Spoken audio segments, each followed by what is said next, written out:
Hi, y'all. My name is Denasia, and I'm a 22-year-old type A Black girl from Las Vegas who just moved to New York City last year to work for L'Oreal as a financial analyst. Hey y'all, my name is Faith, and I'm a 23-year-old type A Black girl from AZ living in Denver, working remotely for Cisco as a business analyst. This season is finally here, and we can't wait to share more about our personal lives, working big girl jobs, relationships, and life in general as type A Black girls. Hope you enjoy. Hi, guys. Welcome back. Hi, everyone. Welcome back to season 7, episode ? At this point, we've been doing really good with batch uploading. With batch recording, because the holidays, birthdays, Christmas. This will be episode 4. This will be 4. Okay, thank you, because Yeah. But yeah, moms, let's go ahead and go straight to our classroom announcements because we have a very special guest and I really want to get to them. Yes. So, as y'all know, we now have our link tree in our bio. Well, we've been had it up there, but it's also in the bio of this episode. So please join our Type A Black Girls group me. The girlies have been in there talking about their experiences. Like, it feels like a very much community in there. Yeah. Besides the bots I be having to kick out, and they be getting real creative with the prompts, bro. Like, some girl, like 2 days ago, went in there talking about, "Hi guys, I just lost my son to cancer. So please, if you could just donate." The first half, I was like, oh my God, like, I'm like, oh, we got to get a GoFundMe going for one of our type A Black girls. Second half was like, please cash app at da-da-da. And it was the most scammy. It was the most scammy scam, and she didn't have no profile picture. So for a second, I was like, this could really be a real person. But the ending was giving like your typical scammer. So I don't know where these scammers be finding our page, because they got to click the link tree in the bio. Every time. Some of our listeners don't even do that, and the scammers are doing this. I don't know, but literally, that's besides the point. Please join our group me. We also have our book club. We're reading Verity by Colleen Hoover. I still have not started it, and I've been avoiding the group chat like the plague because y'all have been talking. I'm like, bro, we gotta stop this. Whatever. I know it's not spoilers directly, but I don't know what it means. Don't talk about it. So I literally had to mute that part of the group me because I'm like, I'm not gonna. I need to not know. Yeah. But the girlies are saying it's some of the best books they've ever read. They love it. They set the Colleen 8 down. So we're going to have our one big meeting on December 10th at 8 p.m. Eastern virtually to talk about it and debrief the entire book. So don't feel pressured to read the whole book and do multiple sessions. We're only doing one big session to talk about the entire thing. And then finally, please subscribe to our YouTube channel. That's also in our link tree. And we're trying to get to 200 subscribers, which I think we can do this season. Yeah. We're already at 177, so we're good. Yeah. But if you guys are watching us on YouTube, you can see that we have a very special guest. So everybody, welcome E. So if you guys were keeping up with us, what was that, like 2 seasons ago, we had a Type A Black Girls trivia on our Instagram page where basically we wanted to see how much you guys knew about the podcast, and our top 2 winners, E, what came in second place. E killed it, like literally knew more about the podcast than we did, to be honest with you. Yeah. So E is our winner for this season and is on the pod for today to talk about things we're doing to heal our inner child. So their pronouns are they and them. I'm going to give them the floor to introduce themselves and tell us all about your life. What's going on? Yeah. Hi, y'all. Yeah, I'm E. I guess I can go from like present backwards. So right now I live in Denver and I'm a product manager in tech working with Salesforce. Before that, I went to ASU, graduated from the School of Engineering. Don't know how I did it now that I look back at it. And then I was raised in Texas, down in Houston. So, cool. Love her down forever. Yeah. Love. I love me some Houston. So, yeah. Every time I go, it's a great time. You make me want to go back. No, listen, next time you go, take me with you. Because, listen, Atomic Bottle was where I was at all weekend. But that's besides the point. So, we have our question of the week. Moms, do you want to read off this one? Yeah. So the question of the week for this week is, what are 3 products you would rebuy tomorrow if you lost it today? So E, we'll have you go first. Okay, so this took a second. But my first one is my Chef IQ cooker, because being able to just put the rice in and it does all the work and the rice comes out perfect every time is it's something I can't go back from. My Baggu fanny pack, I can fit like my gigantic portable charger and a water bottle in there. It's a literal Mary Poppins bag. Love her forever. And then my Google Home, because like y'all can see, I have smart lights all over this place. So talking to the homie, so much easier than just like trying to do it all on my phone, jumping from app to app. Yeah. So absolutely. Yeah, our entire home is home, and because that she be hearing me, and it's so great. Like I feel like I'm living, that Smart Lady movie in Disney Channel. That's Smart what I feel. House. Smart House, yeah. exactly. That's exactly how I feel, and I'm like That I've been movie. into audiobooks, and I've been like I'm like change it to the bathroom speaker. Like I'm like shout out to Lola for being a tech guy, because I would never do this for myself. Like shout out to No, him. that movie used to scare me as a kid, but now I'm like, this is truly our future. I mean, Truly, this is the literally. current She lifestyle we're living. she be listening. I can tell you For that right real. now. It's bad. And some of my customers are the G word, and she'll literally be like, "Huh, girl, I wasn't talking to you. I'm in a meeting." Like, yeah. But yeah, so for me, it would be boob pads. Y'all know I'm not a bra girl. I was just talking to my little sister. I was like, I don't think I've bought a bra since high school. Like, and in high school, my stepmom got a boob job, and so she just gave me all her bras. So there was really no need. I had a black bra, a tan bra, and that's all I needed. Like I didn't really, and I was big on bralettes. I was huge on bralettes actually. But yeah, boob pads from Amazon. If y'all want the specific brand, I'll post it on the story when this episode comes out. Also, my hands were slippery from body oil, and I was spraying my favorite perfume, and my perfume splattered on the floor, and I was sick. Like I was like, Dammy rushed in, and he was like, "What's going on?" And I was like, "It's taking everything in me not to cry. Like I love this perfume so much. Like it's taking everything in me not to cry." And he was like, "It's okay. We'll just get you a new one." Da da da. I ended up having like a free last Christmas when it was like you get 10 samples and you can get a free like whatever ounce. Yeah. I had that still back in like September when I broke it, and I bought it. And Dolce Vita, that is me. Like I love it. It's not as long lasting as like some like Denasia got me a perfume, very grown smelling, so I really don't use it very often. It's very sultry, but like some perfumes are like perfumes and like stay on your body. All you need is one spray, maybe No, 2-3 sprays, and you're good. But like I love me some Dolce Vita. It's like it's cute, it's girly, but it's grown. I love it so much. And then so I literally bought it that next weekend. I was like, we don't play about Dolce Vita in this house. And finally, my beats. Now these are hand-me-down beats from Dammy, but oh my, I mean, and they're beat up, but I love them so much. Like just I love volume all the way up. Put my audiobook on. I just got into audiobooks this week, and I started with one. And back in middle school and high school, if it was a bad book, you just read it through. Now we don't really got that much time on our hands. I was reading this book, and it was basically like this girl, she's like, I'm a wasp and I'm just depressed, and I have a lot of money, so I'm just gonna take a year to myself and just get high off pills. And I was just like, wait, where what? is A wasp? white Anglo-Saxon person? Oh, Yeah. Okay. I'm sitting here like I didn't know this was sci-fi. I didn't know what we was getting into. Yeah, and it was just like a year of rest and relaxation. And I was like, I got like 30 minutes into it, and I was like, let me look at the Goodreads. Literally, it was like, this is about a white woman who's depressed, who has a lot of money, and there's no plot. I don't think it should have took 300 pages for this. And I was like, let me stop it right now, because I thought it was going to have a twist or something. No twist. I'm not big on reading synopsis. I'm glad I didn't do it for Verity, because I was like, it can't be that good. It is. And now I'm reading Black Girls, some about suffering. I feel like every Black girl should read it. It is called Black Girls Must Die Exhausted.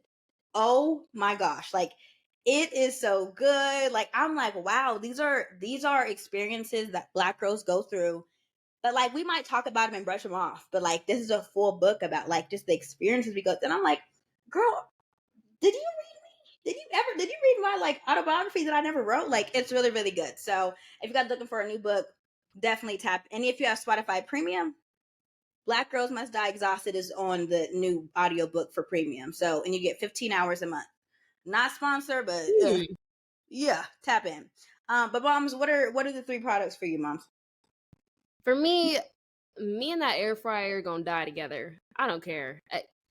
I literally use it all the time. And it's not even just like to make like frozen foods. Like I've been using it as like a way to just speed up my cooking process. Like I made some steak bites for a movie night. Ooh. Honestly, they tore them up. Like it's now requested. And I was like, I literally just seasoned them and just popped in the oven. And they literally are a fan favorite. So yeah, my air fryer locked in for life. My headphones too. Now there have been a few points where I almost voluntarily got rid of them things because I literally like I'll drop them everywhere. And I remember one time I dropped them on the subway. I almost just let them stay there. I said, those aren't even mine anymore. God's got them. And it's like everything in me to pick them up and like go home and listen. Because now I can't listen to music with them. I'm gonna end up with the nastiest ear infection the world has ever seen. I said, now I gotta go home and bleach these as much as I can without messing them up. So yeah, the headphones are a must for real.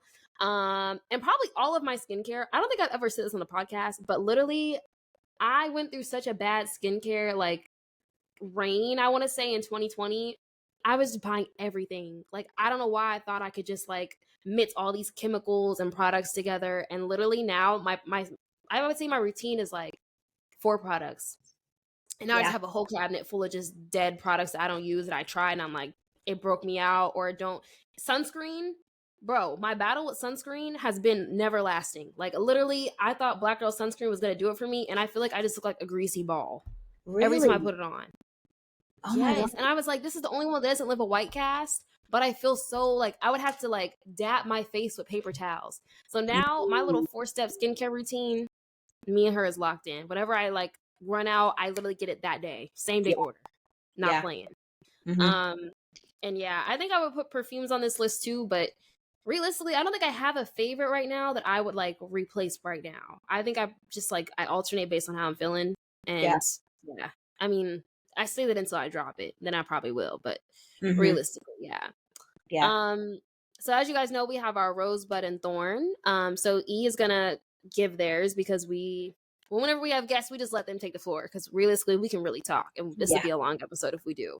So if you guys are new here, your rose is something good during your week, your bud is something you're looking forward to, and your thorn is something really terrible in your week. And listen, it's a problem because I can also talk too, so we're just all gonna set each other off. It's gonna be great. So my rose, my dad said that he was going to pay for school before like freshman year. And then I graduated back in 2021. But this week my mom sent the message and it was like, all of my parent loans are paid for. So we're 4/5 of the way there. Yeah. Yeah. That's beautiful. So keeping the fingers crossed he'll come through on that student loan because I miss life before October 1st when that first one was due for me. All right, so my bud, I have so much PTO coming up because back in like August, I checked in and I had taken 5 days off, 3 of which I was moving into this place. So I said, let me fix that. So I have 3 flights between now and the end of January. And you should. Y'all are just gonna have to stay tuned on the gram to see what those are. So love a trip. Love a trip. Okay. Listen, so excited. Shopping, happening, packing. Yes. And then my thorn, Colorado had its first snow. And the first snow, you figure out if you can or cannot drive in the snow. So that one was a mess. My Uber driver literally almost slid into a car on the way out because I had my besties in town. So not looking forward to that. And I'm getting back from a sinus infection that I think was kind of caused by the weather. Because I was down and out. I was dizzy and nauseous if I like turned my head. So I don't know what that was from. But oh my God, we're back.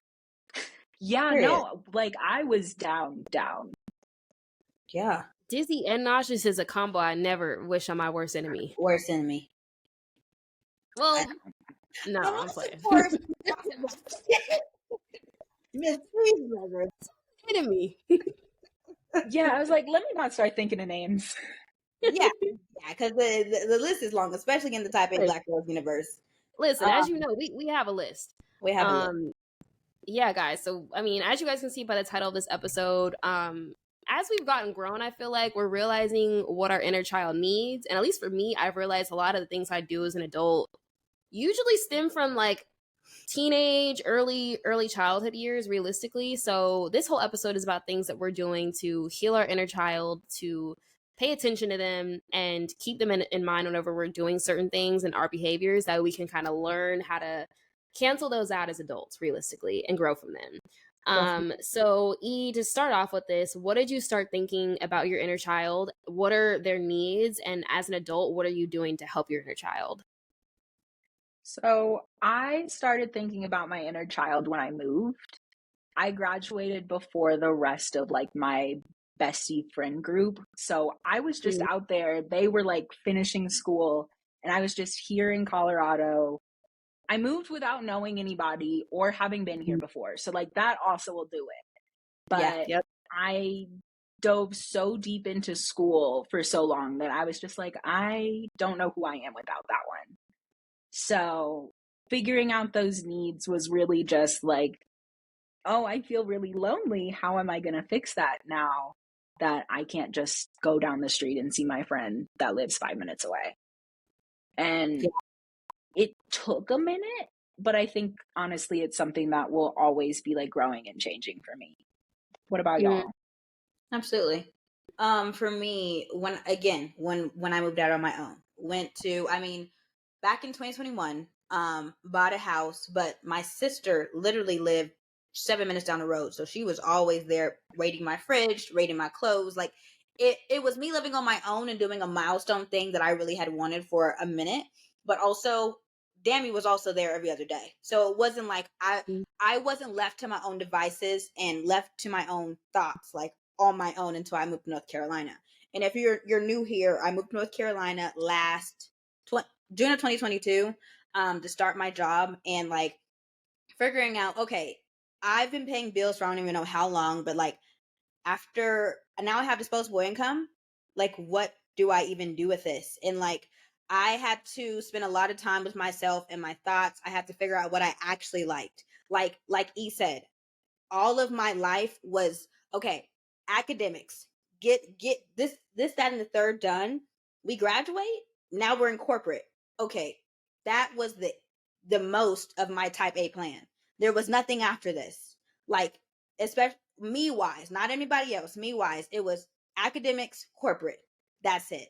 Now I got a salary, got a HSA. Now literally what? So like, because I couldn't get academic validation anymore, I didn't have no friends for a good portion of the first like half of the time I was there. I was just like, how can I validate myself a little bit more as an adult? And we'll get into that in the ways that we did that. But like disposable income really helped with that, but also journaling.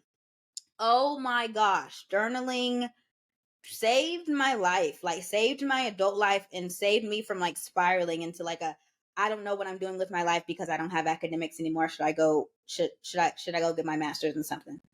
You see what I'm saying? Like journaling really helped me figure out like why am I feeling the way I'm feeling? What are some of the things I want in the next 3 months? Like you really don't understand the power of journaling until you start doing it. I have been stopped just because life is life, but like not as much like it had back then. I stopped journaling for a bit, but I definitely do need to pick it up.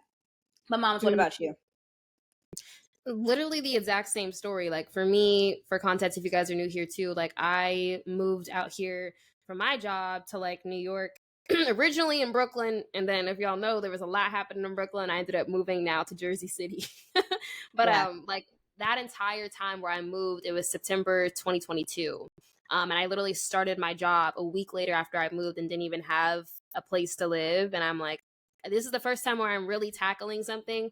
And looking back, I mean, I was really tackling it at the worst possible time as far as transitioning to corporate, living on my own, and being completely alone in a big ass city that I have no family, no friends, no nobody. That really forces you to, for one, get very comfy with who you are. off the bat, because you're going to be with her all the time. I was like, me and myself and I, to the end of the day, I didn't have anything really to look forward to, also because I'm like, realistically, starting the job was the only thing I could really indulge myself in. And I realized, like, inner me, also academic validation was where I was at. I'm like, I've always been graduated, I've always been doing well in my classes, and like that was something that was feeding me, because I was like, okay, I must be doing well and I must be okay if I'm doing well in these areas, because if I wasn't, I would be failing in those areas. So now that I didn't have that, I was like, okay, do I put all the energy into work? Do I become a workaholic? And I feel like the first couple months of working, and I would say up until like my 6-month point, that was what I was at. I was like, I have to work 24/7 because I got to prove myself. I'm early career, like, and I'm a Black woman in finance. It's very rare that we're even here to begin with. Like, I have to prove myself. I have to work hella hard, which is true. But it's like, realistically, part of that is proving yourself, but part of that is also feeling this void of knowing, like, I don't have anything else to validate me right now. I need that. I need that, like, professional validation to replace what I had in school. So yeah, I'd say it got very, very, like, very, very clear on what my priorities were as a kid and kind of what my life looked like as a kid and how I'm kind of still trying to hold on to that as an adult. And realistically, like, the one day that I think I realized, like, okay, you're not going to get that old life back. Regardless, this might feel like a vacation. The first couple months I moved out here, it literally felt like a vacation. I was like, I'm going to go back eventually. Like, I don't know. Like, I didn't have any clear sense of what I was doing out here. And I was like, it doesn't even feel real yet. And I remember one time, like, my friend Mia, who, shout out to her and Lizzie, honestly, having a community was also a big part of it. I didn't have that at first when I first came here. Yeah. I remember one day she called me and we were talking and she was like, realistically, Denasia, like, the hardest part about this is just being lonely.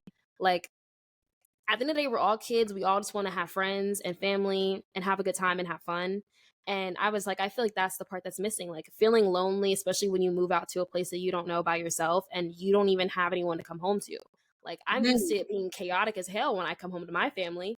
Noise constantly, someone to talk to. Even if I want to be alone, I still have the option to talk to somebody. And I realized, like, being alone is something that kind of forces you out of that. And I was like, that's a good point. So, yeah, I would say now that I realize that, I now understand what my inner child prioritizes and how I need to switch that up based on where I'm at right now. Because I'm not 15 anymore. I'm 23, you know? Which sucks. I'm just a 23-year-old teenage girl, you know? That's what I At the end of the day. At the end of the freaking day. Yeah. We talked about a lot of potential ways that we actually helped ourselves, but let's get into the nitty-gritty. So E, what are some ways you have figured out that helps you heal to become a functioning adult? So honestly, a lot of these I'm going to have to preface I figured out recently, because after like the initial moving out, trying to figure out myself, I dove straight into a relationship and then lost myself again. So having to like actually come to terms with that and then also really deal with being alone, I found that routines are so helpful. I actually like wake up at, I think it's 7:45 right now, but who knows, not me. Because I have a little dog, and if I'm not up in time, she will just go on and wake me up. So I just set an alarm so we don't have to deal with it. And she makes sure that I get out twice a day so I can take her on her walks. Hey, I hear.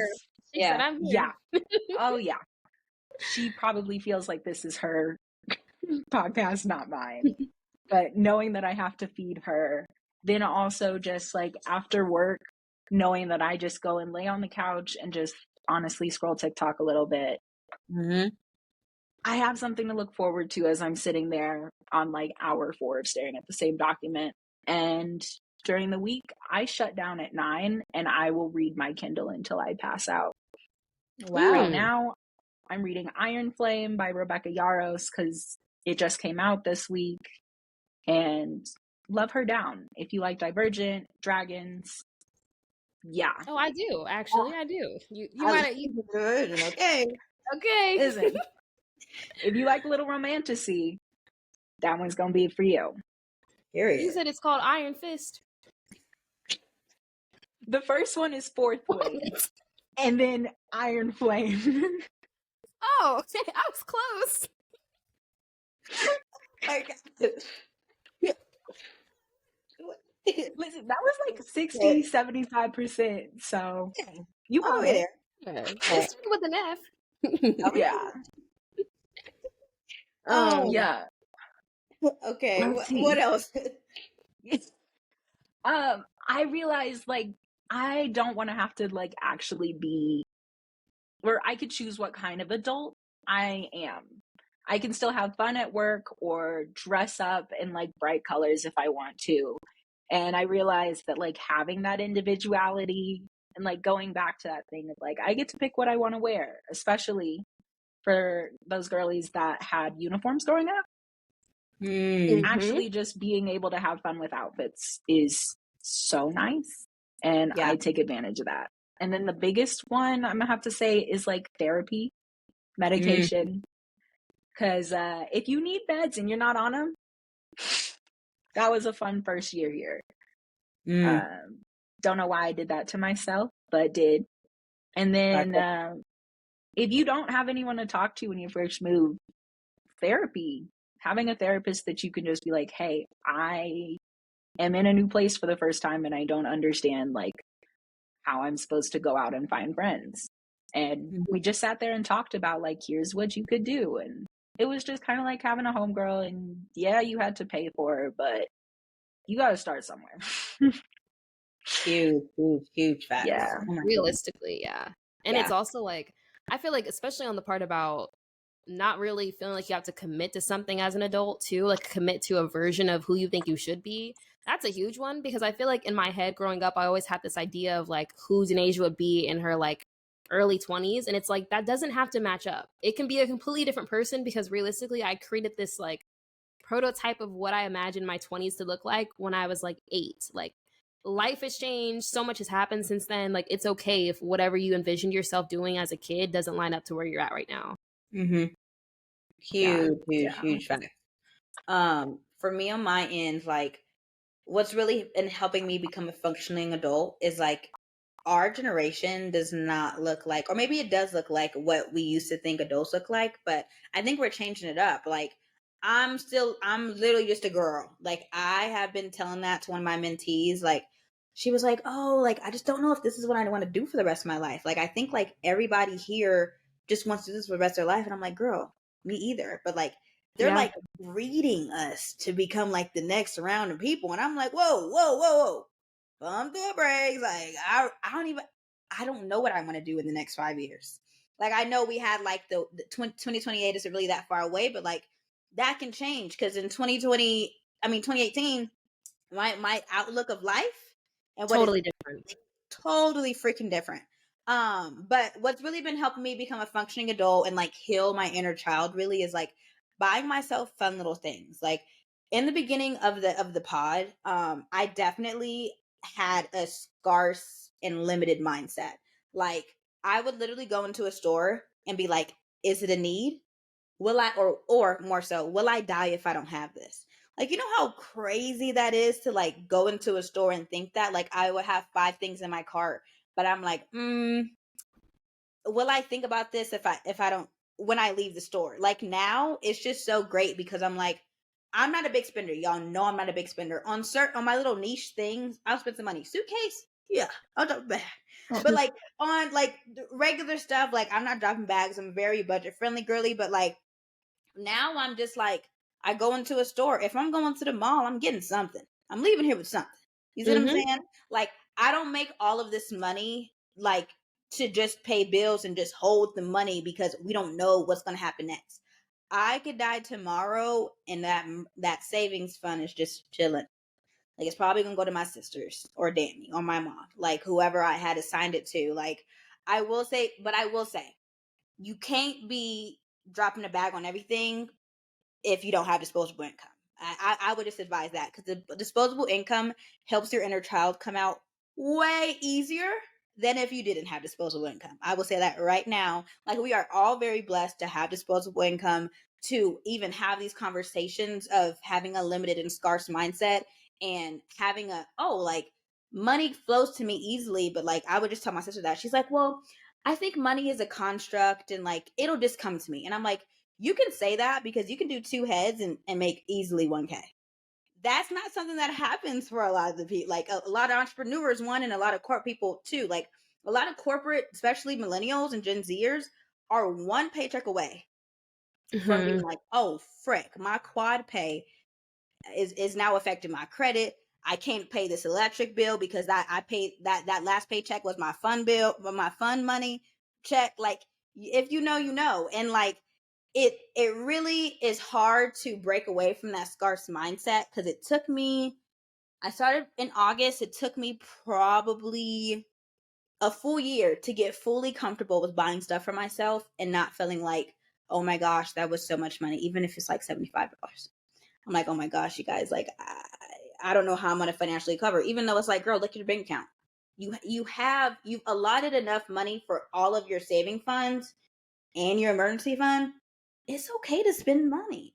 And that's a very hard thing a pill to swallow.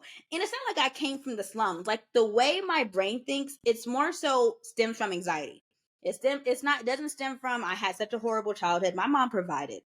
Even if now looking back, I'm like, how did she do that? But shout out to her. You see what I'm saying?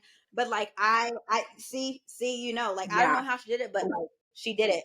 And I'm just like really proud of like adult Faith for making little Faith happy. Like that is like a lot of the things that I do. I'm like, subconsciously, it's not something I say, but I'm like, these are the things that makes Faith happy. Like painting my face. I know my friends are like, Faith, what's going on? But it allows me to get my creativity out. Like I didn't do it this Halloween just because we had a lot of life stuff going on and stuff. But like buying cutesy little hats, buying cute little earrings, like putting together outfits. I have not done that in a very long time. In the past year, I really went hard on like, what do I think other people would like on me? And I'm now getting back into, I used to wear like two skirts, one as a top, one as a bottom. Like I used to get so creative with outfits. And I had this one teacher, Mr. Carnesi, and he'd be like, Faith is a fashionista. And 24, like my 24th year, like I really want to try to get back into that, because I get so happy when outfits work with my body. And like, I'm like, I bought this for a reason. This is the reason. You see what I'm saying? So, and just to wrap it up, I will say it did take about a full year of me making my salary to stop quad paying anything over $100. Because if it was $100, I would quad pay it. If it was $100 or more, I would quad pay it. Now, I mean, if it's like 500, I may, but also I'm like, I might wait 2 more paychecks and I can pay it in full. You know, like that is such a blessing. And like really being grateful for the things you have, because not everybody at our age is able to do that. So being grateful and really figuring out like where I came from and where I want to be, and journaling has freaking helped me. Plus friends. Oh goodness. Talking to your friends. Wow. It will really I don't even know what the word is. Another form of oxygen in your adulthood. Having a good solid group of girlfriends, guy friends that you could just call up. Hey, I'm going through it at work. Can I rant? You might not even understand what I'm talking about, but let me just rant. Okay. Get it out. Get it out. So all in all, I know that was a very long-winded thing to say, but little Faith is thriving. She's having fun. Okay. What about you, moms? Yeah, for me, like when I thought about this question, I thought about the tendencies that I did, especially as a kid. And like for context, when I really think back and look back to like why I feel like, especially the people pleasing tendencies, like were really, really strong for me as a kid. Realistically, like we moved every 3 to 4 years. So being the new kid at a new school, very, very consistently at a young age will really kind of mold you to be a people pleaser naturally. Like you're going to find a way to fit in regardless, and you're going to try to mesh your way into whatever group you're put into. Like I call it the chameleon effect. Like you're going to try to blend in with wherever you're at. And like for me, I've moved to a lot of different schools. I've lived in different states. I've been in Hawaii. I've been in Vegas. Like I've moved around a lot. And for me, I realized like, well, for one, I think it came from my mom for sure, because she was like, Denasia, ever since you've been a kid, you are more willing to put other people's needs above your own and please till literally you cannot please anymore, and it's hurting you in effect. Like you're the one that's getting the blunt end of it, and you're people pleasing and it's not even doing anything for you. And I had to stop that as an adult. And for me, healing inner Denasia and like little Denasia, it's actually saying no to, I'm not crying. Sorry. That probably sound people that are watching, that sounded like a little voice crack. But for me, it's saying no to things and not feeling like I have to explain myself. Just saying no. Like if I don't want to do something, no. Like it doesn't mean I'm at work like, no, I'm not doing that. But it just means like in general in my adult life, if there are things that I don't feel comfortable doing, I'm not going to do them. And I don't have to explain it to nobody. I don't got to be like, well, I was thinking and go on this long-winded explanation that they probably don't even want to know anyway. I'm just saying no and being content with that. Yeah. And I think that that's very, very difficult for me, at least, because I'm like, I feel like I need to explain. I feel like they deserve an explanation. But realistically, unless it's somebody I'm close to or like they ask, I don't feel that need to do it anymore. And for me, it's like, who gonna beat me? Like, if I say no to something, what's gonna happen? They can't force me to do it. Yeah. Like, realistically, what's gonna happen to me? And once I clicked on that and I realized that, the people-pleasing tendencies went out the door. Because I'm like, realistically, if Denasia is uncomfortable doing something, Denasia's gonna have to deal with that when I come back home and lay in the bed at night. Not the person that I did it for, or the person that doesn't even know it's making me uncomfortable. So realistically, that was a huge thing I had to accomplish. And I feel like I didn't start doing that until like, not even in college. In college, I was people pleasing to the max. I'm like president of every society ever, going above and beyond what my means are, like feeling like everything is an opportunity and being afraid to turn down things because I'm like, oh, what if I never get this opportunity again? Like, I don't know what that means for me and not knowing who I am realistically. So I'm just taking on everything because I'm like, I don't know where it's going to land me, but I won't know unless I try it. But now I'm like, I know what I want. It's not that. And I can say no to that and it's okay. So that's helped little Denasia a lot. And also saying no to like friendships and relationships in my life. I think also as a kid, like if someone was my friend, I'm like, how can I not be friends with them? They would be friends with me. They like me. Like I got to be nice to them. I got to take them into my circle because they like me, you know, like I need to be a nice person. Trying to be a nice person and make sure everyone knows that I'm being nice has literally destroyed some of my younger years of trying to be people pleasing and trying so hard to be everybody's friend. Not everybody's your friend. Like my parents have been telling me that since I was old enough to hear. I just didn't like their tone and the way they was saying it, but they was right. Okay. Like not everybody is your friend. Everybody has good intentions. Just because somebody is trying to be your friend on the outside doesn't mean that you need to take that. Also, if you feel uncomfortable or you feel a bad vibe about that person, you don't have to talk to them, and that's okay. And if they don't like you, okay. Not everybody's gonna like you. Not sure why. Very hard. Very hard pill to swallow. Listen, literally, I used to be like, what? Why don't you like me? Like literally wanting a full diagnosis on why they don't like me so I can work on myself. As if it was something I had to change. But it's like realistically, I will constantly be feeling like I have to change myself if I'm accommodating what person 1, 2, and 3 don't like about me. Like now I'm like, I didn't ask and I don't care. And that is so freeing. That's a hard one. That's a really, I'm getting there, Freg, especially in corporate. I'm such a fun person. Why don't you like me? What the frick? There's something going on at home. We got to look internally. What's going on with you? Because it can't be me. Because I didn't do nothing wrong. Like, I'm really digging deep. Like, oh my gosh, what did I do? As y'all can see, this is a current thing that's happening. And I'm just like, and my friend going to talk about maybe he's racist. That can't be it. That just can't. I've never really embarked on the whole racist. I've never had anybody be racist to me. To my face anyway. Like, that's such a crazy thing. But that happens. And I'm like, is that the case?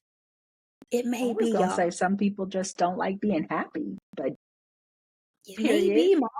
And some people are threatened by your happiness. If they see you happy all the time, they're like, "Why she's so happy?" Because they are miserable. So, and he's going on paternity leave, so I'm like, okay, maybe you don't want the kid. Like, I had to think of all the possible things, and that was one of them. Hey, you get PTO, like you should be happy. Anyways, y'all, what are some of the joys of being a child that you do now to bring you back to little you and make them happy? I told you all about my Kindle. Love her down forever and always. Because I had like the first Kindle. That was like a birthday present, Christmas present. Yeah, no, I've been riding with Amazon for longer than I feel like I should. Why was that most of my life? For sure. Playing and hacking like games and consoles, I probably have 4 or 5 different systems in my apartment in different places.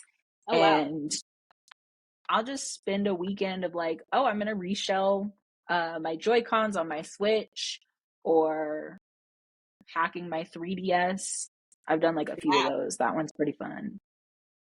It's not too hard anymore because like people have done the hard part, and then it's usually just like hit this button, don't delete anything. So not too hard anymore. Yeah.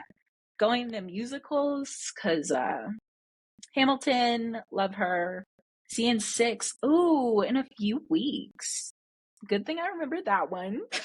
Hey, that's a bud. Yeah, for real. Traveling. I have had so much fun decorating my apartment. So finding like these lights were, I think, a third of their regular price at Target one morning. Period. Yeah. I said, I'm gonna buy one and I'm gonna leave the other one for someone else because that's my good karma. Nice. I have like the most ridiculous Minecraft poster because like one part of it just made me laugh. So now every time I go into my living room, I just get to see them. And it's just like, make yourself happy in the space you have to spend so much time for real. Collecting stuff. Like, yeah, absolutely. Anything I can collect. Bags. Me and Bagu, like anybody that knows me right now, I will be on the phone with them and then I'll be like, oh no, why isn't this in stock?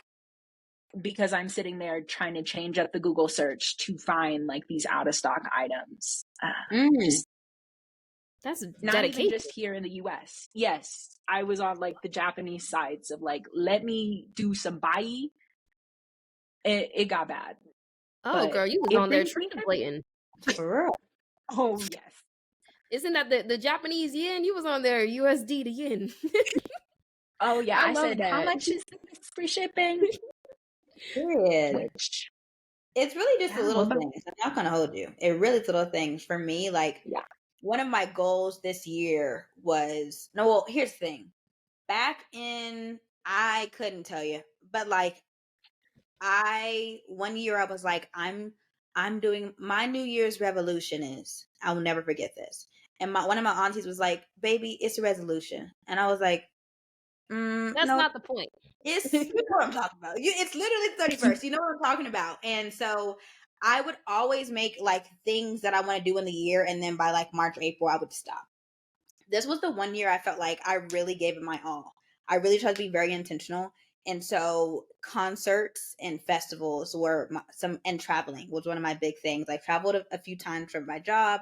I traveled a lot to see my friends, and just like having a solo trip by myself. I'm like, wow, solo trips will really make you dig deep. Like, I'm in a new city, like only for a few days. Like, what do I even like? It's up to me to figure it out. Like, also, FaceTime with my friends. That's definitely one of my love languages. I love FaceTime with my friends. Like, when they call me, I literally think it's an emergency. I'm like, hey, like, are you having like, what's going on?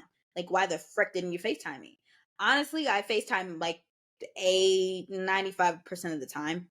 Calling just feels like you are calling me for prison or something. Obviously, you wouldn't have your phone, but like calling just alerts my anxiety, like you are in danger.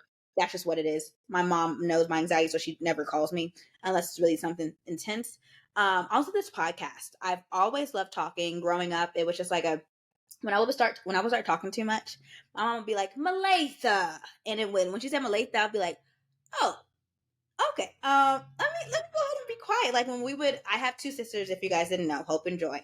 We would always eat dinner every night. We would sit down and my mom would be like, okay, guys, how was everybody's day? And Hope and Joy got so fed up. They'd be like, Faith, you get to have 3 periods. Because I'd be like, okay, well, on the way to school, I did this. First period, I would go first period through 8th period. And then from 3:30 until dinner, I would give them the full rundown. And like, my mom definitely should have had me checked out, because like, if 1/3 of the daughters wasn't come on, like something going on. But like, it got so bad they had to limit me. But just having the ability to just talk, and like the girlies talk back to us, and like really like our advice and stuff like that, like this podcast definitely heals my inner child. Like, I just love talking. I will never stop talking. Like, I love it so freaking much. Like, it's like, there's a lot up here. And it's sometimes my brain runs fast in my mouth. So if you guys are ever like, dang, Faith talks really fast, that's just how it is. It's always been that way since birth. Since 2 years old when I first started talking. Also hanging with my boyfriend. Like, I did realize growing up, I always wanted a boyfriend. I feel like we've talked about this, but like it was always like, oh my gosh, I wish I could have like a High School Musical type thing. I wish I could be asked out to prom. I wish I could be asked out to homecoming. I want to have somebody carry my backpack. Like, I had always envisioned wanting a boyfriend, and like during a time when I wasn't even checking for men. He came in, swooped me off my feet, and I was like, whoa, why are you being so nice to me? Literally pumped the brakes. And it's like, what do you want from me? Literally nothing. Just to be a nice guy. And it was like, you're an alien. Like, that can't be it. What do you want? Having a boyfriend definitely has healed little Faith, because she always wanted a boyfriend. Like, that's something that she really wanted and never got. So that's really fun. And finally, posting quite literally any and everything I want. I used to be, somebody definitely could have kidnapped me and murdered me the way I posted every single freaking location. I would be like at the mall and like timestamp and location tag. Like real crazy in high school. Got a little bit better in college, but still it was like you never know what you're going to, it was more so the uncertainty of it. You never know what you're going to get when you click on my story. You never know. Even if it's the main story, you don't know what's going to be on my story. And I love that. I love the thrill. Like, people get a thrill. I love the thrill. Oh my gosh. And I love being a troll. I am a troll. And it's really, really fun. And I tried becoming a little bit more private this year. It was cool. I can't do it no more though, y'all. I really can't. Like, that it's just not for me. It was cool for the first year corporate, but now all my coworkers follow me, and it's just like, I just got to use my private. Y'all know me. Honestly, all my coworkers know me. They know, y'all really know y'all don't know what is about to come out of my mouth. So, and they love me for it. Really, really cool. So it's not every corporate story is going to be like that, but mine is. But it was cool to know that I could be private.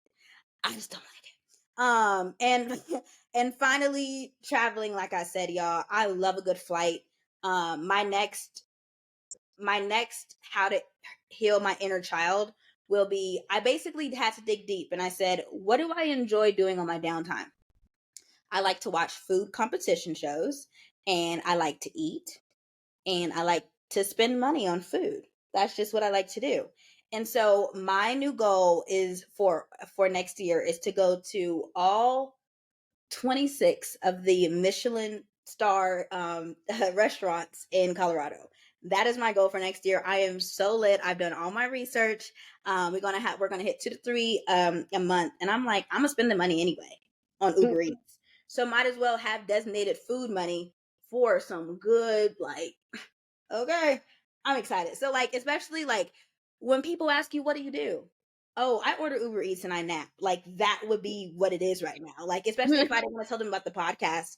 And so now I could be like, oh, I like that's such a cool thing to do. Like, I love having cool things to look forward to. So yeah, those are all my things. It really varies, but in the past like 6 months, I've really done my big one, making little Faith happy, for sure. What about you, moms?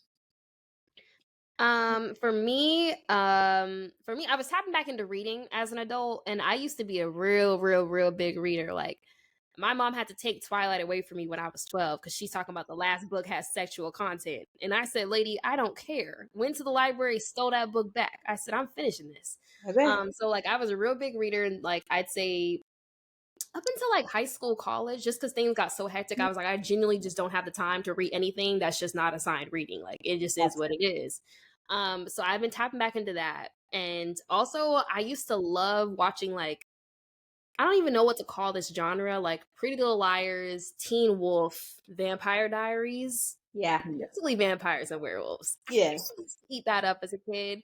And like, now I'm going back through and rewatching it. First of all, CGI was terrible in half of these. Yeah. Absolutely terrible. But the plots was giving. So right now I'm rewatching Teen Wolf, and I'm still Team Styles to this day. Like, I don't know what to tell you. So I realistically, like, I'm trying to just remember what I used to do as a kid and just do it from time to time, because I don't really think anything has really changed as far as my habits. I still love to go shopping, like literally going shopping and just walk around the mall, no objective, just vibes, is still my go-to activity. I still do that. Dressing up and just playing dress up, I still do that. And decorating also. Like when I first got my apartment, I was just excited to finally have like a pink couch. Like I couldn't have no pink couch in my mama's house. She said this throws off the entire vibe in here. So now I'm able to like decorate my entire apartment the way that I want to, and like kind of envision what I have always dreamed of, like Denaja's grown life looking like. So that's another thing. I feel like I had something else on here. Oh yeah, go on and do errands with a cute little drinky drink. As a kid, my mom had me hooked on Starbucks. Girl, I would get my little strawberries and cream frappuccino, and she would get hers. Yep. And we would just go and do activities, and like part of me now still does that, and I'll even order that exact same drink. They didn't change up the formula, so it don't taste the same. It doesn't. It tastes a little crazy still, but regardless, like now I just go around and figure out what I want to do for that day, and it's just so freeing to know that my weekends for now are open.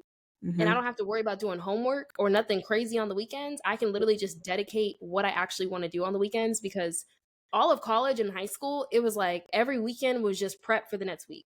It was no days off for real. And that's why I say, like, if you are in college or high school and you feel like, oh my God, this is never ending, I feel like I'm never gonna get a break. Once you graduate, baby, life is so freeing. So freeing. You can dedicate those weekends to do whatever you want, even time after work. Like if you get off at 5, you can go ahead and do whatever you want from 5 to 9 and then go to sleep. And that is literally like such a beauty. Yeah, I feel like this is really good. This healed my inner child, honestly. Yeah, like, he's happy. The podcast, I will say, me and Faith has talked about this before, like talking through these issues. Realistically, these are not things we would just bring up every single day. I mean, if it comes up, it might, but like realistically, we're not digging this deep into our lives and like our childhood unless it is on the pod. So like talking about stuff like this alone will heal your inner child. Yeah. For sure. This is fun. Love. Shorter, but we didn't have a lot of questions, but the questions we had were very big punches and very impactful. Yeah. I know I'm taking some stuff from y'all, so I think that the Black girls are definitely gonna do it. Yeah. And vice versa. Yeah. So moms, I think we should head into hot topics. Yeah. I was just telling everyone that I had been spamming Denaja with tweets. And if you guys are new here, that's how the bulk of our friendship was in the start, from 2017 to like 2020. It was on Twitter. We just sent each other tweets, and that's how our friendship lasted. So that's why Hot Topic is like, we've always had a version of Hot Topic on the pod, but basically it's just crazy stuff we've seen on Twitter, Instagram, TikTok, and we want to share it with y'all to be like, literally, why would you do that? Or why would you say that? And previously it was, why would you say that? And a lot of these are, why would you do that / why would you say that? So Mom E, do you have one to start? Yes, because I just remembered it. I don't know if y'all have seen the latest trailer for the Marvels. I'm gonna just show you this edit real quick, because I didn't know that Nick Fury said this.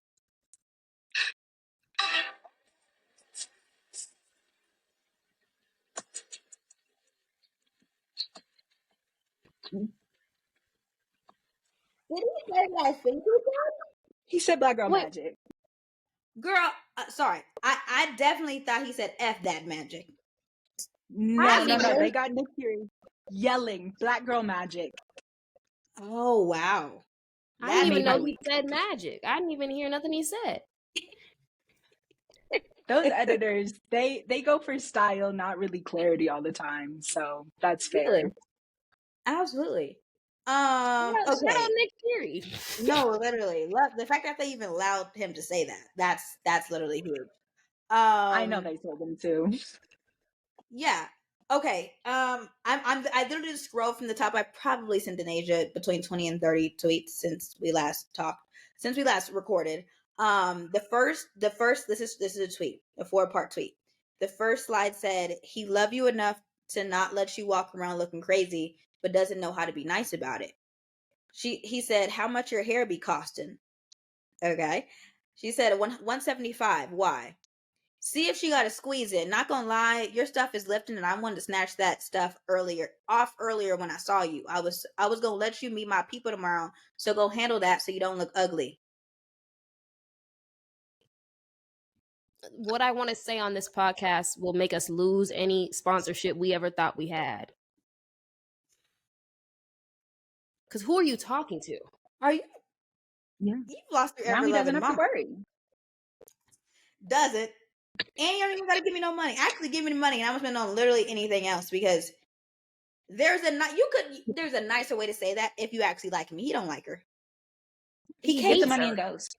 He literally hates her. He hates her. I wanted to snatch it off of you earlier. So you don't look ugly? You hate me. You actually want me to die. What? Yeah, that I literally said, excuse the frick out of me.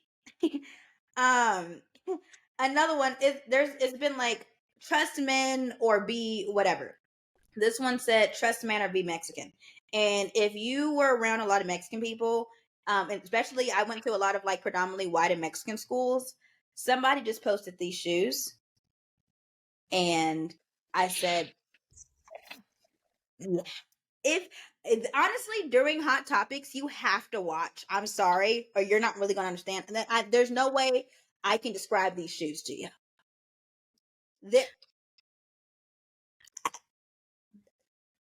You gotta watch it. I don't really know what to tell you. You gotta watch. Especially for this one, you gotta watch it. They have a very big shoe tongue. They're flights, and if you went to school in the hood at one point or another, flights were epidemic during middle school and elementary. I don't know why everybody wants to wear them ugly shoes. Never something I wanted to do. Arizona, maybe it just impacted Arizona. I don't know. It was a nationwide epidemic. Yeah. Moms, what about you? What have you been seeing lately? No, what's the one you were shocked about 13 minutes ago?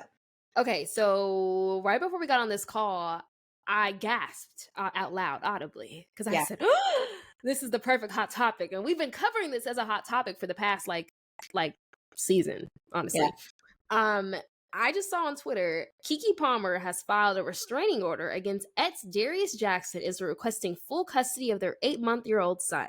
She alleges he has been physically violent towards her, including an instance where he trespassed her home, threatened her before lunging for her neck, striking her, throwing her over the couch, and stealing her phone. What the hell is going on? Do you think you're a teenage ninja mutant? Keke Palmer, the people's princess? Oh, I don't...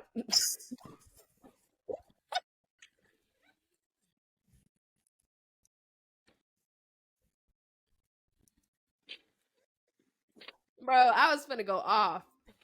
What? Who do you think you are? Run around leaving stars, collecting your jar of hearts? What the fuck's going on? Bro, I said lunging for her neck? This man's going down. I don't even understand what he think is going to happen to him. Your brother played a mediocre role on Insecure. That's the most you got. He wasn't even the best character. That's it. And he saw how we rallied behind her. Your life is about to be ruined, Buckaroo. You're right up there with Party. Oh, it's over. You neck and neck, Buckaroo. Hey, this is worse because you putting your hands on Ellie? Oh, absolutely. Party was putting his hands on another woman, but he putting his hands on Keke? Yeah. It's over. On the list. Yeah. Oh, on the top of the list. Yeah. He got a whole different list. We do not tolerate abusers over here. Oh, absolutely. The frick not. What the frick's wrong with you? Y'all know. Lock them up. Send them to the chair. No, literally. On my not TikTok, on my Twitter, there has been a lot of just crazy foods. So I'm gonna show you two. And whoever's eating this is also on the top of the list. Somebody said co-worker saw my lunch and reported me to HR. And if you are listening, it is Sweet Baby Ray's with a few cans of tuna.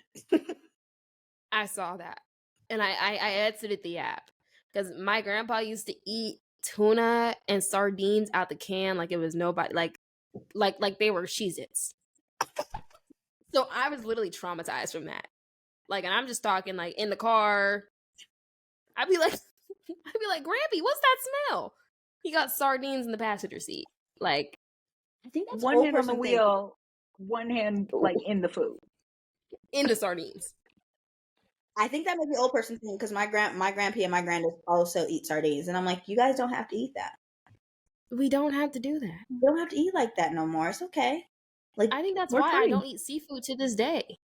Exactly, we're free. Bro, I think me not eating seafood heals my inner child from what I had to smell growing up. I understand why you don't eat seafood if that's what you're smelling on the way to preschool. Like, what are we doing? It smelled crazy, and I'm trying to. Is it in my hair? Is it on my clothes? Imagine the sardine girl. Oh no, I never got caught. That would have done years worth of damage. Okay. The second one is some sort of spicy bowl with jalapenos, eggs, sausage. I actually don't know. Ruffles. I'm looking at it and I'm like, bro, they stomach finna be beatboxing by the end of the night. Then somebody said y'all eat like pit bulls, and I really have to agree. And the final, you know, the final boss. You play video games, you know. It's this chitlins and hot sauce.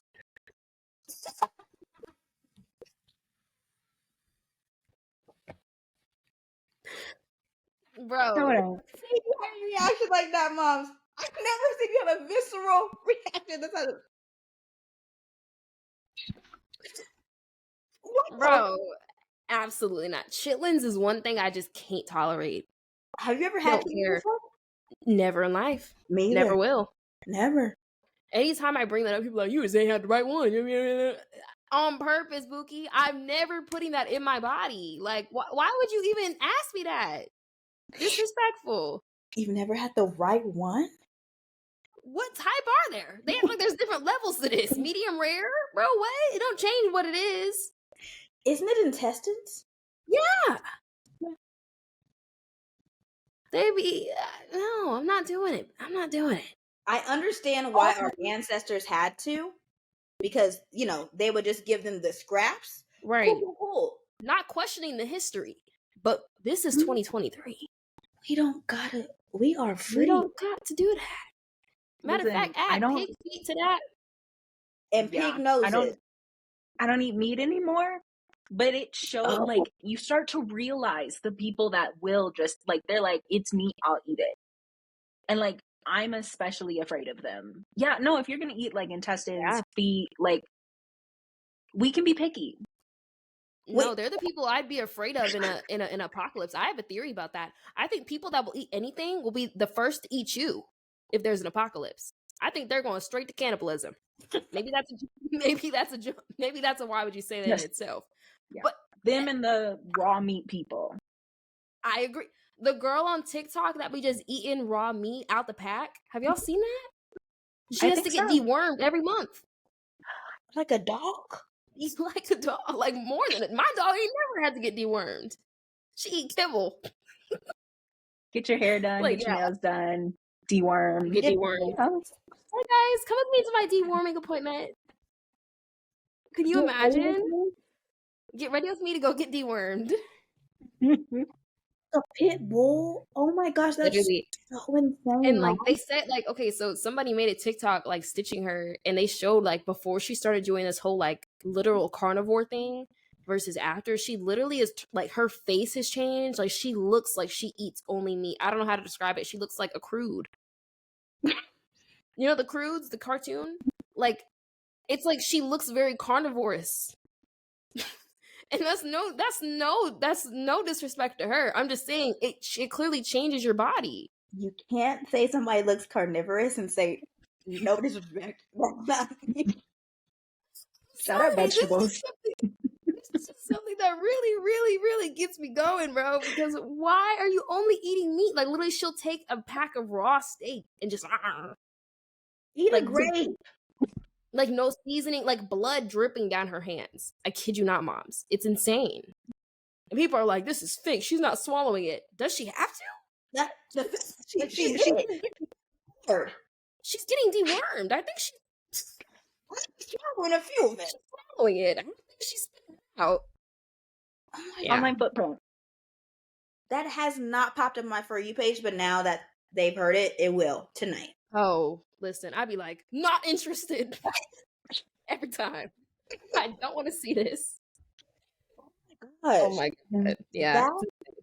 Wow. I did not think we were going to go into a rabbit hole of crazy things to eat, but I'm glad we got it out in this episode so we don't have to touch it on any other episode. I wanted to get it all out because I seen Denasia 3, and I've known Denasia for a minute. I don't think I've ever seen Denasia have a visceral reaction other than seeing chitlins like that. And like, we've had plenty of talks that of just me being like, oh nah, bro. But that did it. That did it. If y'all are watching, you saw. Speaking of visceral reactions, so Lil Meech and Summer Walker are back together. Okay. I don't understand what's going on with them. I love Summer Walker down. She can do no wrong in my eyes musically. But some of that girl's takes, I question. But there's that rumor going around that Little Meech stinks. Have y'all heard that? Yeah. He smell bad, and her too, that she don't shower. Yeah. So like the picture that he posted of them together, it's like you know that thing on Pinterest where like the girl will reach out and like the guy will reach out. They said they must be reaching for deodorant, and that's insane. That's literally insane. What I've been saying is cornbread for brains, because it just can't be anything else out there. Chitlins for brains. I mean, bringing in something before. Listen. Spicy bowl for brains. I really don't know. Shout out, love her down. I'm glad she, is not producing better. Being on the stage a little bit better and not being up there like it's her living room. But other than that, that's all the kudos I can give her. Nothing more, nothing less. Listen. Sorry, Miss Girl. Yeah. Wait, what did I save? What? Oh, I have a why would you do that for my own personal life. So, as y'all know, I feel like I always be having like some type of maintenance, even though it's nothing crazy, but it's always small things that irritate me. So for one, like my bathroom cabinet was like slowly coming off the hinges, and one day the thing just flipped off. Like literally it was standing up and it just swung around the hinge and it was hanging off. So I had to call the man. I said, Ronnie, I'm calling you back. You got to come fix this. Ronnie said, all right. So Ronnie came and he did a diagnosis on the cabinet, which AKA just meant replace it. And he's like, all right, I'm going to send my buddy down here to like just take measurements, make sure we have the right cabinet when we order a new one. Perfect. Buddy comes in. He already seems very frazzled. And I was like, oh, like, I don't like this negative energy in my home. But anyway, I'm like, he's here to do his job. And he's like just taking measurements of the cabinet. I'm in the other like section because I'm like working stuff. So I didn't have time to like watch over his shoulder. And I don't think he'd do anything crazy. But he comes out and he's like, okay, ma'am, like I have everything I need. Just like really quick, do you mind if I just use your restroom? I've had to use the bathroom for a minute and like I just have to go really bad. And I'm like, yeah, you're good. Don't worry. So like he shuts the door. I'm like, okay, I don't think nothing of it. And he's quick with it. So I don't think nothing of it, So then he leaves. He's like, all right, have a good day. I'm like, have a good night, whatever. I don't go in the bathroom for like, I'd say like probably till lunch. There was like 2 hours that had passed. Why do I go into my bathroom and there are skitties all in my freaking toilet? This man blew my toilet up in a span of 2.5 minutes. It must have been projecting out, bro. Because I'm like, I literally thought he just peed. It was so quick. And I look and I'm like, no way this man left skid marks in my toilet like this. And I didn't even get his name. Usually Ronnie's in here. I don't know who tore my toilet up. You know Ricky, what? At least he asked. When I catch you, Ricky, I was just like, this is insane. And I should have known by how on edge he was when he came in here. That's the type of on edge you have to shit. And you're just like, I got to get this job done first. Mom's a what? Bro, the look in his eyes was giving I've been holding this in since I probably started my job. This morning.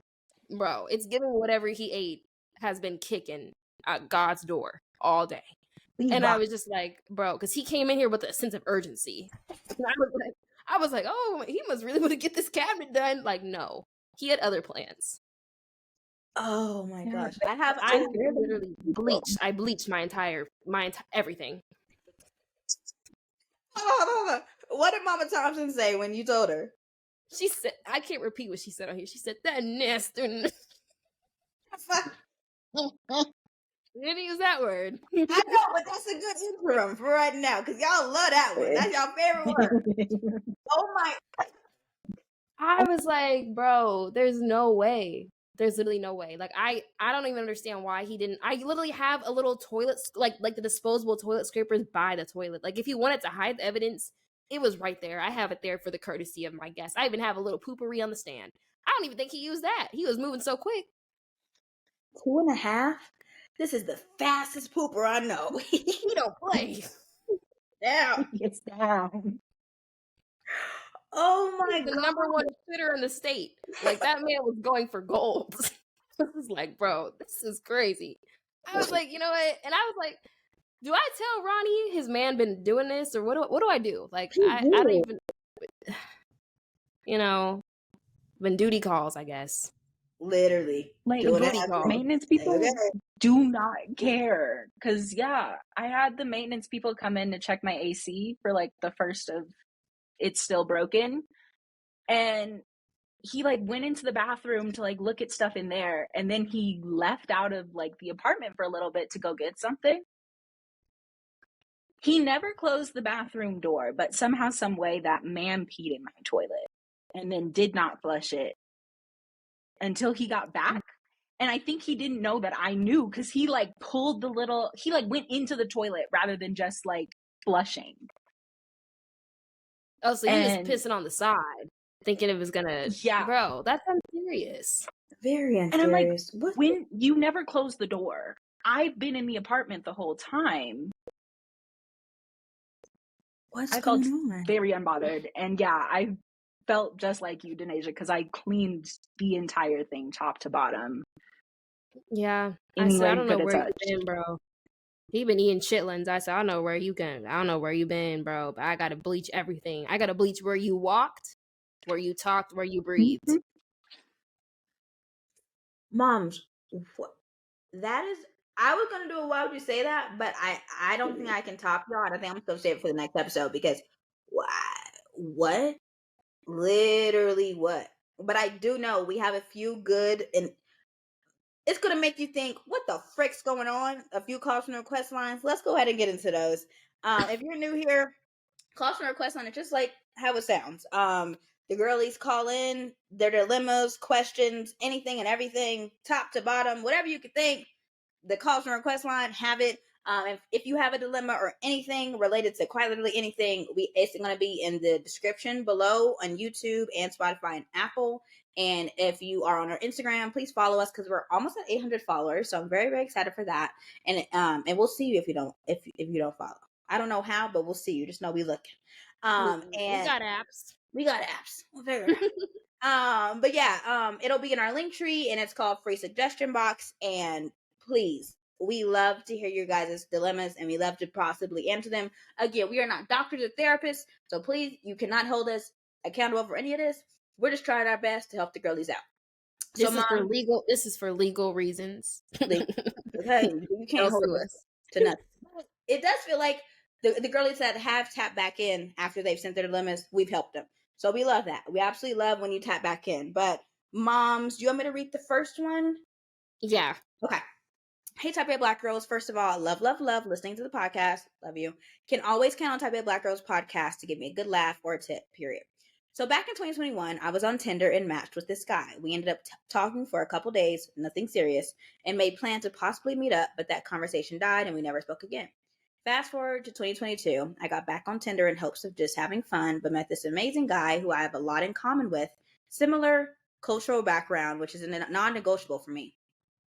After a few months of going on dates and getting to know each other, he invited me to his brother's housewarming in Y'all. Turns out his brother is the guy that I matched with on Tinder back in 2021. I have been to events where said brother was present. We have talked and laughed together, and I can't tell if he just doesn't remember me from Tinder or he's pretending not to for the sake of his brother, which I'm okay with. My question is, should I tell my man that I matched with his brother on Tinder, or should I just pretend that it never happened since it was nothing serious and we never met in person? Things are going really great, and I don't want to risk ruining it. Sorry this was so long. Girl, it wasn't. P.S. You girls are killing it, and I can't wait to see what the future holds for Type A Black girls. Love y'all. Love you too, girl. We love you. Love you too. E, you want to go first?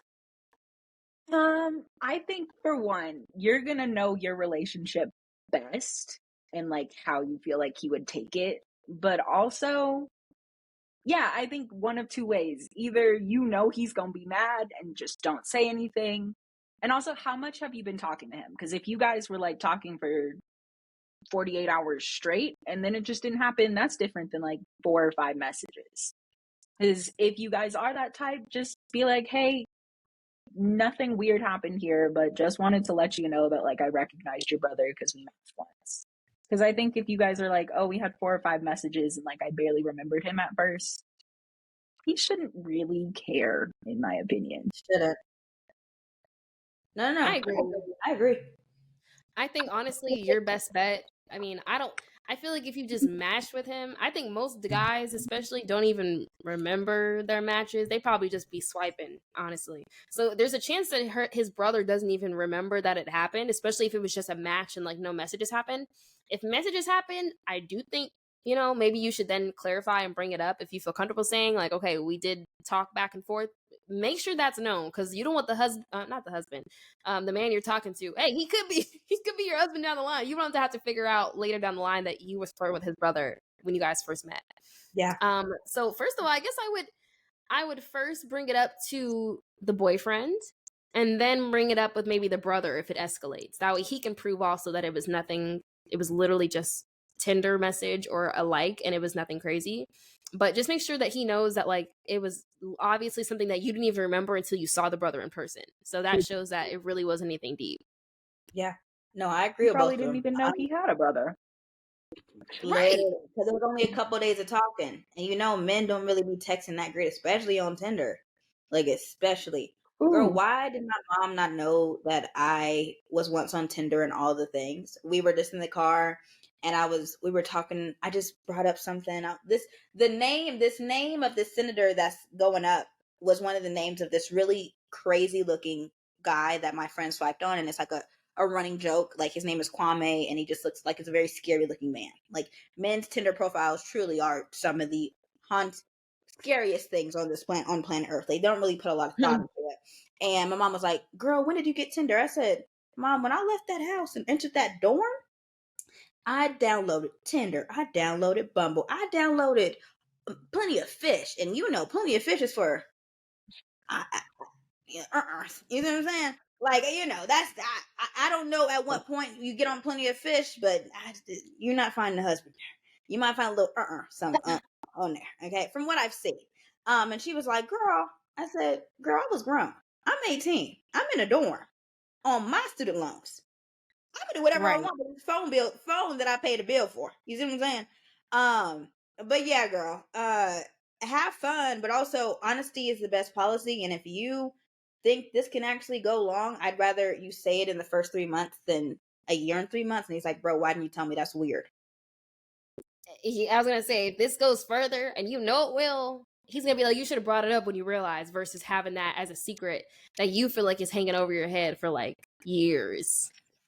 That makes it worse, to be honest, than just bringing it up and nip it in the butt, realistically. And it doesn't have to be anything deep, just like, hey, like, I was looking at your brother and I was like, why do these look so familiar? And I realized, like, we matched on Tinder. Ha ha. And see, laugh at that.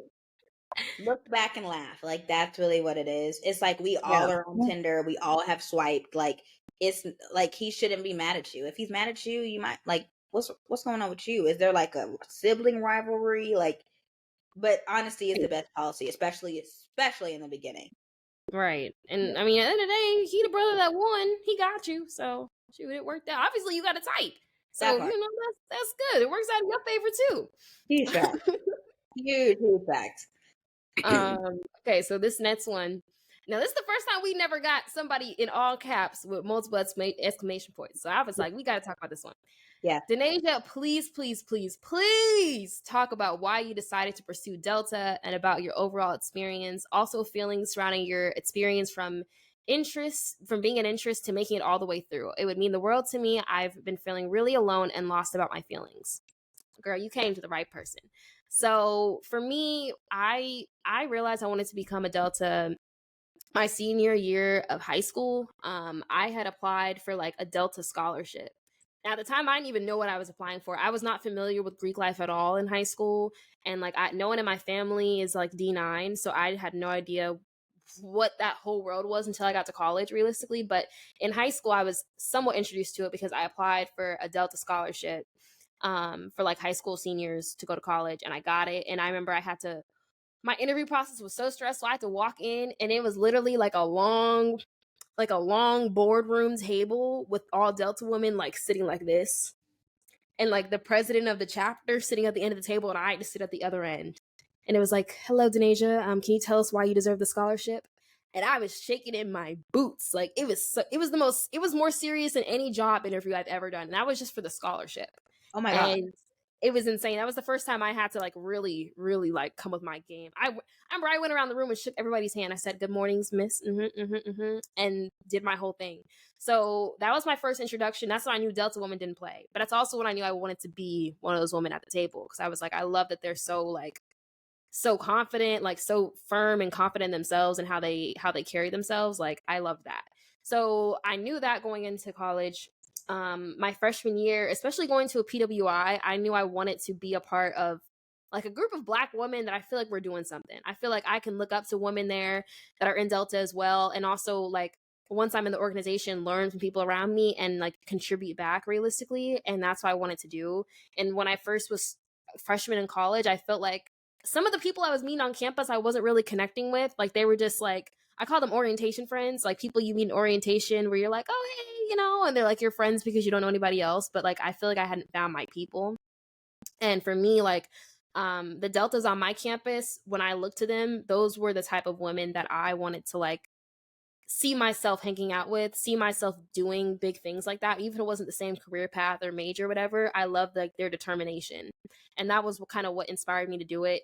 And I started literally watching every single Delta video on YouTube. Like I didn't even know about like, I think most of the time people think of D9 and think about like stepping or think about like, like just the more sparkly aspects of the sorority. But I didn't even know that until I started going on YouTube and like doing my own research and realizing like, first of all, it's huge in the South, huge at HBCUs, especially Howard, since that's where Delta was founded and created. So I just started diving really deep into the world of Delta. And off bat, like, I don't know if you're deciding between like, do you want to be a Delta or do you want to get in D9 in general? But I would say definitely like fill out the people that are actually, if you're a college student at your campus, figure out if those are people that you mesh with and people that you see yourself growing with. Because if you go and you meet them and you're like, "Oh, I don't really think this is who I feel like I need to be a part of," trust that gut instinct. For me, I met the Deltas on my campus and it felt like it clicked. I was like, this is somewhere I feel like I could call home. So keep that in mind when you're going through it. I know you said you feel really alone. I'm not gonna lie. Many people are called, few are chosen. Becoming a Delta can be a lonely journey in the sense that like you only have you and your line sisters and your Delta sisters. So keep that in mind. Like it's gonna feel tough. It's gonna feel lonely at times. It's gonna feel like you're doing a lot to really sacrifice and become the Delta woman that you want to be, but it's so worth it in the end. And also, what else did you say? Oh, from being an interest to making it all the way through. It will be the most life-changing journey you go through, to be honest with you. Like that was a huge part of my college experience. And I feel like the reason why I'm so confident about most things and why I'm so like trusting the process about my life in general is because I had to go through things through Delta and learn about how to work with other like-minded women. Even if we don't agree on something, I'm still learning how to work with women that are like me, and doing that and being surrounded by that and having that community is huge for me. So it really changed my whole perspective. And I say, especially if you go to a PWI to pursue it, if you're thinking about it, because it will be like you're home away from home, especially when you're surrounded by people who probably don't understand you in your classes or in any other organizations that you're part of. So yeah, I'd say it's really rewarding. But yeah, that was my perspective on it. And like, I am literally tight knit, like close still with all the people that I went through my process with, all the people that I connected with, like even people that are literally 20 plus years older than me are swiping up on my stories, supporting me, giving me advice, like texting me, catching up with me. And like having that type of community, even if it's not just people your age and people older than you that can be mentors to you, is huge. So yeah, love Delta. Delta's a huge part of my life. I mean, like I talk about it sometimes on the podcast, but realistically, like unless somebody that's also in D9 is on the pod, like it really only comes up if you guys ask, because it just depends. But I definitely say like go for it and trust the process also if you are deciding to. Absolutely. E, do you want to read the last one? Because I think this is probably one of the craziest ones we've got so far.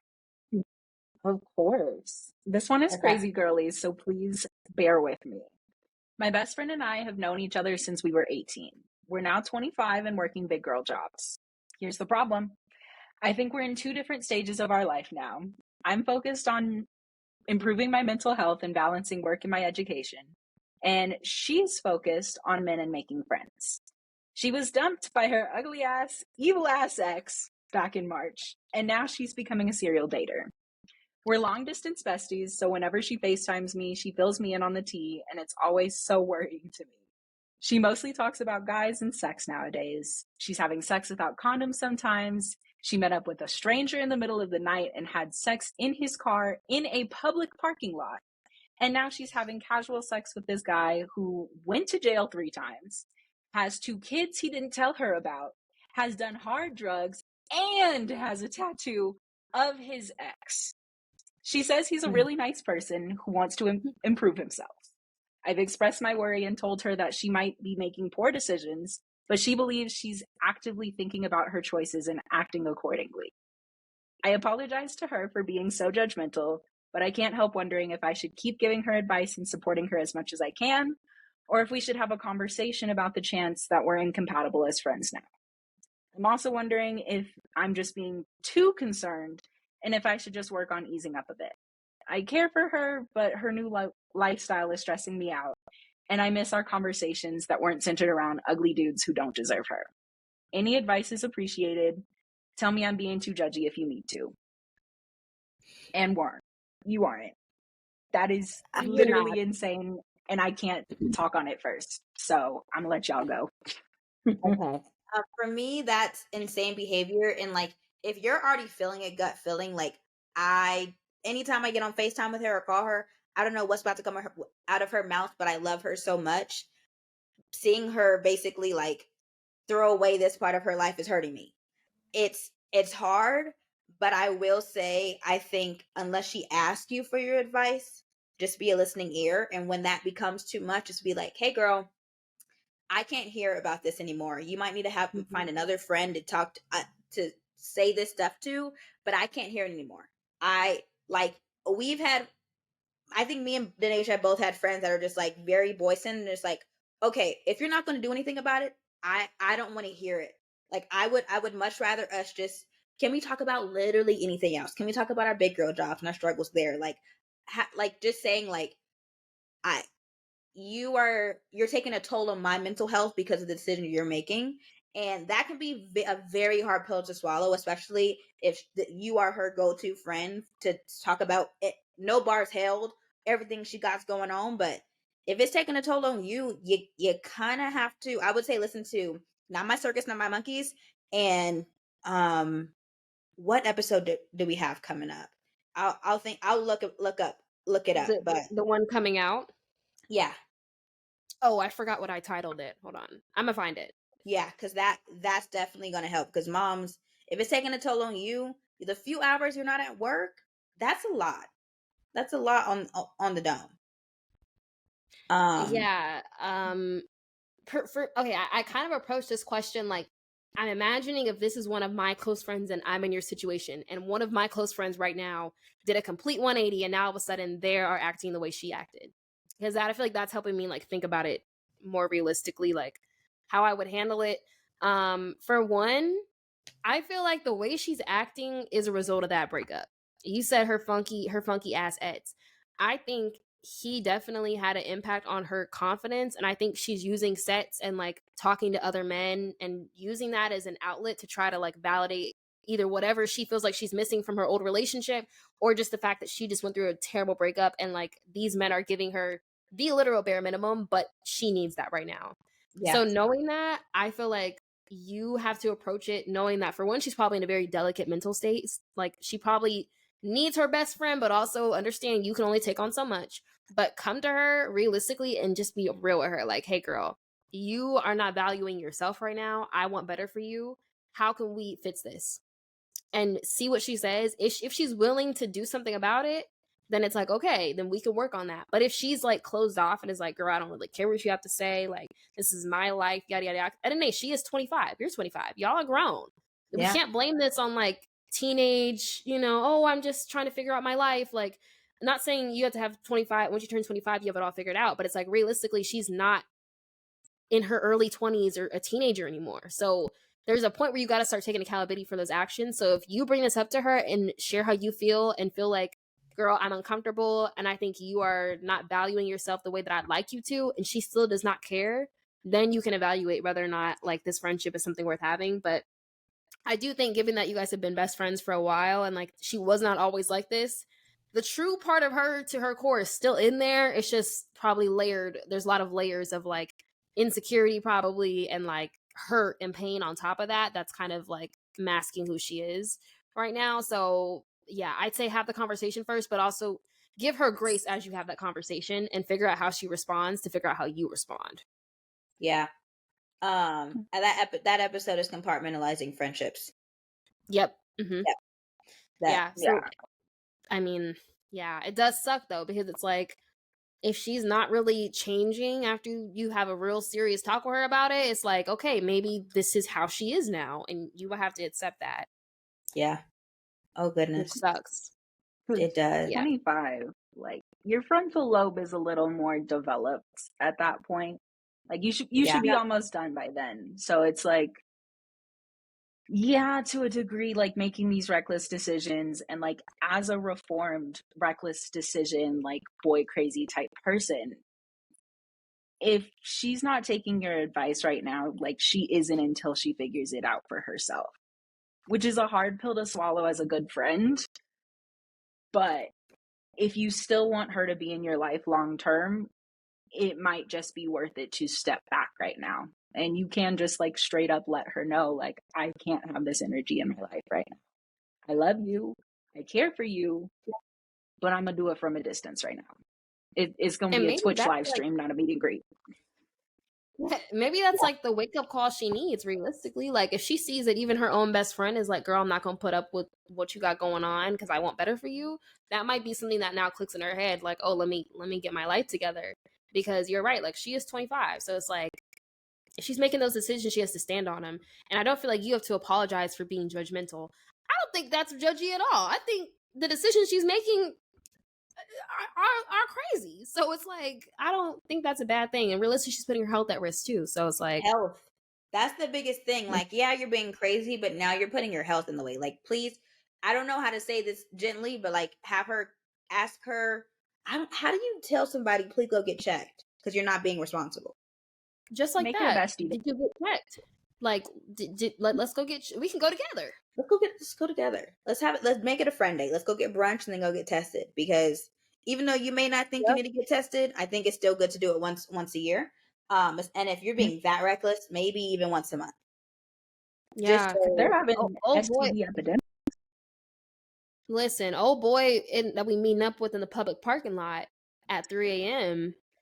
and old boy that went to jail 3 times. Like, it's not like we're choosing people that off the rip we can see is, oh, he's probably clean. We don't know.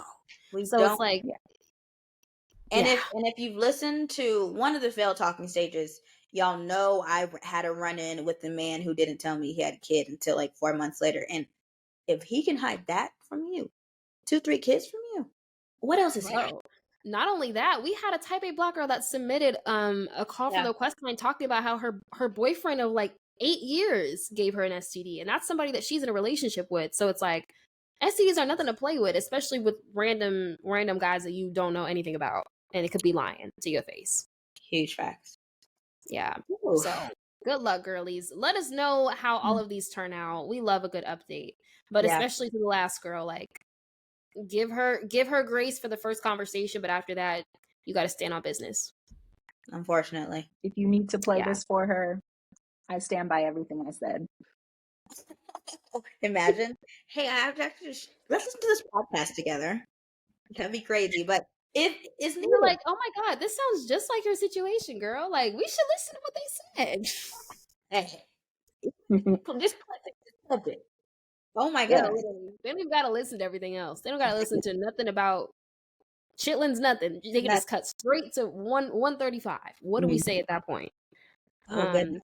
Yeah, but good luck to the girlies. We love when you guys share your dilemmas. Yeah, even if they're hard dilemmas, like it's good to talk about them. So yeah, yeah, guys, we have a lot more that were submitted also that we'll get to.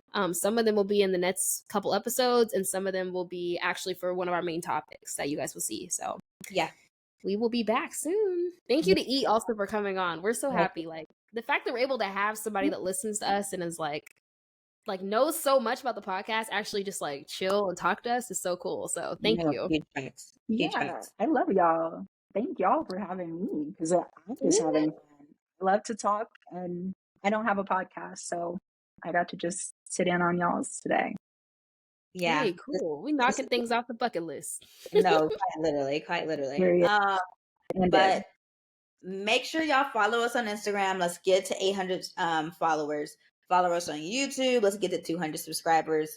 Join the group me because the girlies, actually me, E, and one other girl in Denver, we're gonna go have brunch in December. So if you are trying to look for friends, the group me, I'm sure there's at least one girly that lives in your city or state, and y'all can link up. Or know somebody that does. So exactly. Yeah. And pretty soon we might even have a link up with all of you and me and maybe some other people that live in a particular city. We don't know. Hint, hint, wink, wink. We don't know.